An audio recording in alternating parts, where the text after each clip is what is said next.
بشوف أطفال كتير ماتوا وهم نايمين، وأنا خايفة يجي الدور علي وأموت. أنا بدي أحقق حاجات كتير، زي أني أطلع دكتورة. بدي أحقق أحلامي حتى مدرستي تدمرت.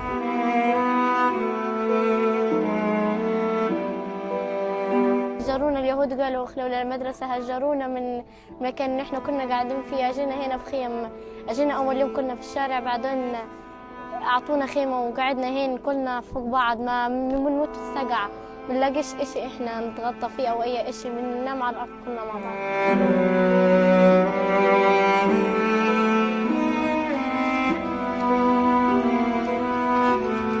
كان حلمي اني اصير بروفيسورة، وكنت في المدرسة وطموحي، بس كل اشي اتهدم، والمدرسة انحطمت وكل اشي اتحطم، كل اشي. الحين انا صار حلمي الحين في الوقت الحالي انه انا اصلا اقعد فقط في مكان امن فقط. هي الحين انا حلمي بحلمه.